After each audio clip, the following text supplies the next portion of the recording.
ओम नमोस्तु नमोस्तु नमोस्तु नमो ओरियंताणं नमो सिद्धाणं नमो ऐरियाणं नमो वज्रायणं नमो लोये सोवसावणं ओंकार बिंदु संयुक्तं नित्यं ध्यायन्ति योगिनः कामदं मोक्षदं चैव ओंकाराय नमो नमः। मंगलम भगवान वीरो मंगलम गौतमो गणि मंगलम कुंद कुंदार्यो जैन धर्मोस्तु मंगलम सर्वमंगल मांगल्यम सर्वकल्याणकारकम प्रदानम सर्वधर्माणां जैनम जतु शासनम नमः समयिसाराय स्वानुभूत्या चकाशते चित्स्वभावाय भावाय सर्वभावांतर्चिते। જે નિરંતર આત્માને અનુભવે છે અને થોડું બહિર્મુખ જ્ઞાન જે ઇન્દ્રિય જ્ઞાન પણ થોડું રહી ગયું છે, કેવળ જ્ઞાન થયું નથી, એટલે બે ભાગ છે.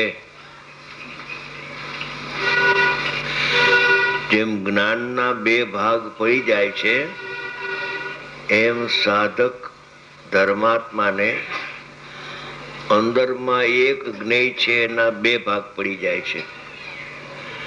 જ્ઞેય તો અંદર એક છે, એના પણ બે ભાગ પડે છે. થોડા આત્મસન્મુખ પરિણામ તે નિશ્ચય મોક્ષનો માર્ગ છે, સમ્યક દર્શન જ્ઞાન ચારિત્રના વિતરાગી પરિણામ છે કે જે પરિણામ આત્માથી અભેદ થયેલા છે. એ કથનચિત અભેદ છે, એ સ્વજ્ઞેય છે. જ્ઞેયના બે ભાગ છે. સાધકને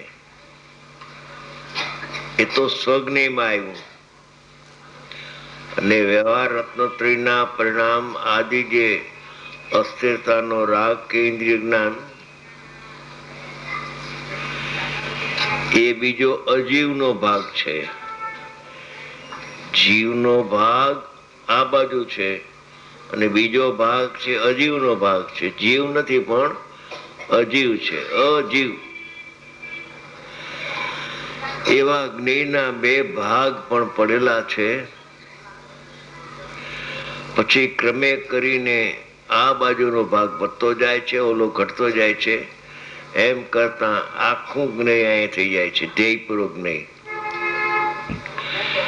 એવા ધર્માત્માએ પ્રથમ પુન પાપના પરિણામથી ભિન્ન, બંધ મોક્ષના પરિણામથી રહિત, નવ તત્વના ભેદથી પણ રહિત એવા નિજ પરમાત્માને જેણે ભેદ જ્ઞાન કરી અભેદની અનુભૂતિ કરી છે, એવા ધર્માત્મા આ શાસ્ત્ર લખ્યું છે કુંકુંદ ભગવાને. એમાં એક 10 ગાથા અપૂર્વ છે, ભેદ જ્ઞાનની જ ગાથા છે. એ ફરમાવે છે કે આત્માનો સ્વભાવ કેવળ પોતાને જાણવાનો છે, પર પદાર્થને જાણવાનો આત્માનો સ્વભાવ નથી. તો પર પદાર્થો તો છે કે આ છે, ત્યારે એને કોણ જાણે છે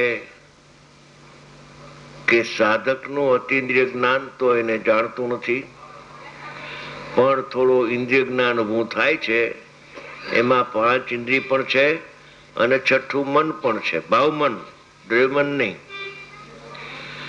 ભાવ ઇન્દ્રિય અને ભાવ મન 5 ઇન્દ્રિય જ્ઞાન છે. એ 5 ઇન્દ્રિયો પોતપોતાના વિષયને એ જાણે છે. અને 6ઠું મન એ અનેરા ધર્માકાશને કાળ જે છે એના ગુણોને એના દ્રવ્યને પણ મન જાણે છે. હવે વિષય અત્યારે મનનો ચાલશે. હમણાં 5 ઇન્દ્રિયનો વિષય પૂરો થયો. એમાં એમ ફરમાયું કે શબ્દ કહેતું નથી કે તું મને જાણ, અને આત્મા પણ પોતાને જાણવાનું છોડી અને એને જાણવા જતો નથી. એ શબ્દ છે એ જ્ઞાન ગોચર નથી પણ ઇન્દ્રિય ગોચર છે. કર્ણગોચર છે, આત્માના જ્ઞાનના ગોચર ગમ્ય નથી, એનો વિષય જ નથી એમ કરીને પછી ચક્ષુ ઇન્દ્રિય લીધી, પછી ઘ્રાણ ઇન્દ્રિય લીધી, રસ ઇન્દ્રિય લીધી, સ્પર્શ ઇન્દ્રિય લીધી. એમ પાંચે ઇન્દ્રિયના વિષયો થી આત્માનું ભેદ જ્ઞાન કરાયું કે આત્માનું જ્ઞાન, સાધકનું જ્ઞાન જે આત્માને પ્રસિદ્ધ કરે છે, જે જ્ઞાન એ જ્ઞાન આત્માને જ પ્રસિદ્ધ કરે છે, પરને પ્રસિદ્ધ કરતું જ નથી, માટે તેને સ્વપ્રકાશક જ્ઞાન કહેવામાં આવે છે.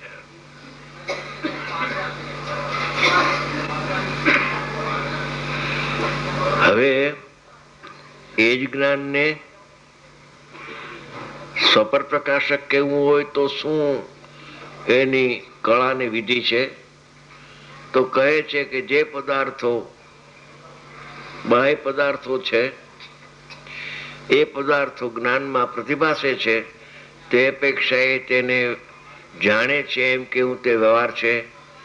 બાકી ખરેખર તો એ ઇન્દ્રિય જ્ઞાનનો વિષય છે, પણ પ્રતિભાસ દેખીને ઉપચાર કરવામાં આવે છે, જેમ કેવળીમાં આવે છે એમ. કેવળી ભગવાન લોકાલોકને જાણતા નથી, પણ પોતાના આત્માને, આત્માના જ્ઞાનને અને લોકાલોક જેમાં પ્રતિભાસ થાય છે એવા જ્ઞાનને જાણે છે. તો એવા જ્ઞાનને જાણતા જેમાં પ્રતિભાસ છે એને પણ જાણે છે, તો એને અસદભૂત વ્યવહાર નહીં કહેવામાં આવે છે, એ નહીંથી જાણે છે. હવે અત્યારે પાંચ ઇન્દ્રિયના વિષયના પૂરા કરીને હવે મનનો વિષય લે છે કે મન તો આત્માને જાણે છે કે નહીં, કે ના, મન આત્માને જાણતો નથી. ભાવ મન, દ્રવ્ય મન તો જડ છે, પણ ભાવ મન પણ આત્માને જાણતો નથી. ભાવ મન કોને જાણે છે એની વિષય હવે ચાલે છે. આજ અશુભ અથવા શુભ ગુણ એટલે ધર્માસ્તિકાયનો ગુણ ગતિ હેતુત્વ, અધર્માસ્તિકાય સ્થિતિ હેતુત્વ, આકાશ અવગાહન હેતુત્વ, કાળ એના પરિણામ. એ ગુણ છે એના. ધર્મ, અધર્મ, આકાશ ને કાળ એના ગુણો છે.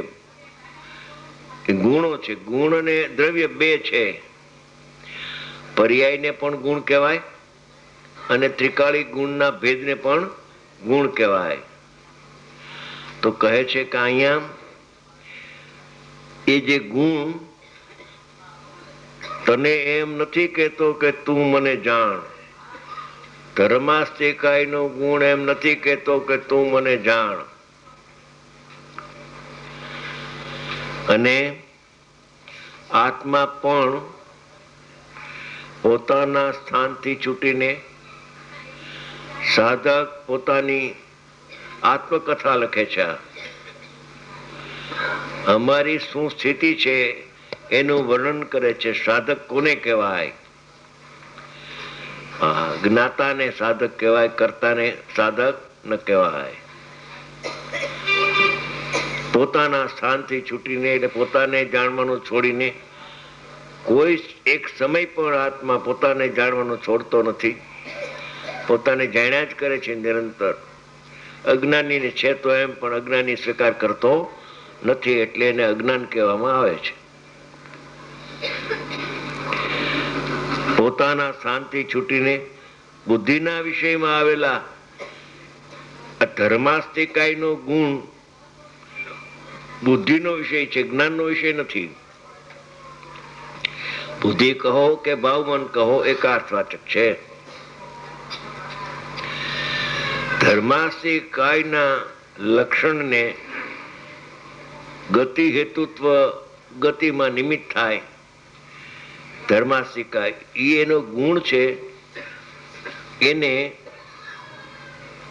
એ ગુણને એ બુદ્ધિનો વિષય છે, એને ગ્રહવા જતો નથી, જાણવા જતો નથી, એટલે જાણતો જ નથી.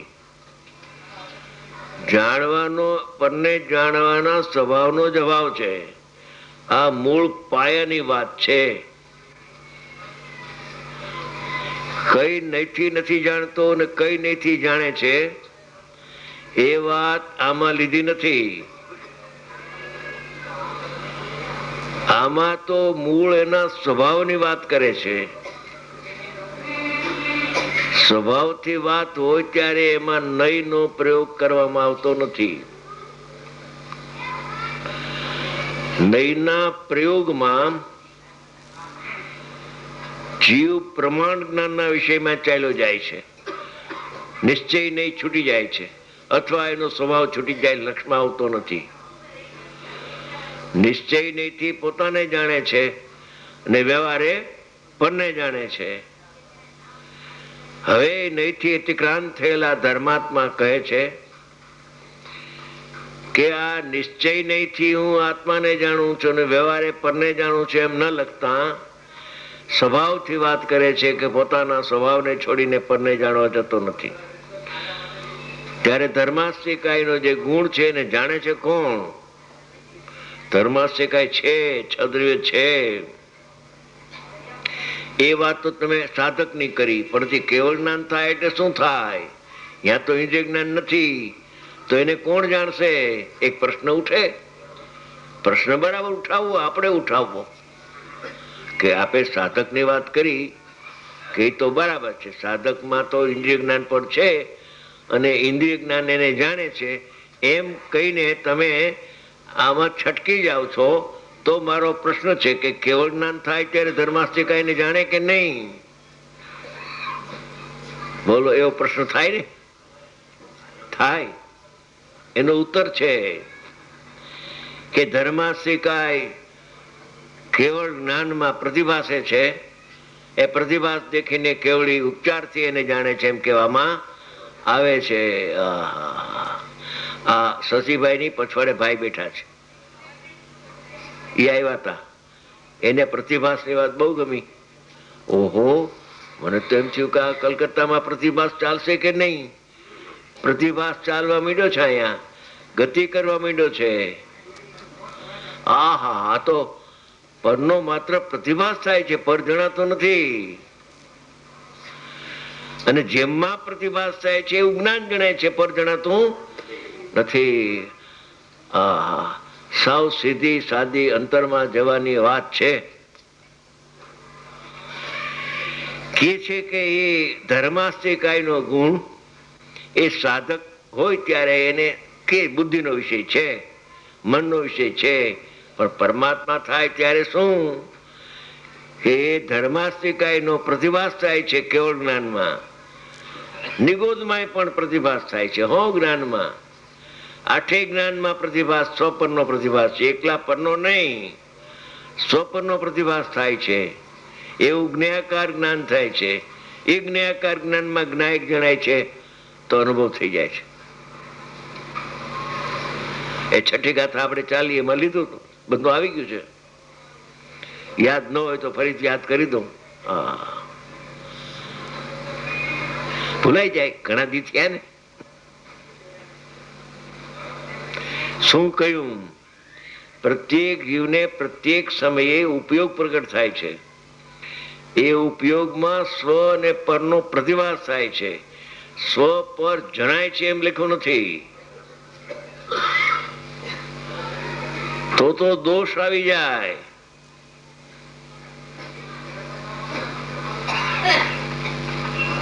તો આત્માનું જ્ઞાન પરને જાણે છે એમ સિદ્ધ થઈ જાય. એમ તો છે નહીં. પ્રતિભાસ છે એ બરાબર છે. સ્વપરનો પ્રતિભાસ થાય છે તે વખતે એનું જ્ઞાન જ્ઞાયકાર જ્ઞાન કહેવાય છે. બે પ્રતિભાસ થાય છે ને, બે જ્ઞેયો, સ્વ ને પર, એમાં પ્રતિભાસ થાય છે, એને જ્ઞાયકાર જ્ઞાન કહેવામાં આવે છે. એ જ્ઞાયકાર જ્ઞાનમાં જો જ્ઞાયક જણાય છે તો અનુભવ થઈ જાય છે, અને એ જ્ઞાયકાર જ્ઞાનમાં પર જણાય છે તો અજ્ઞાન થઈ જાય છે.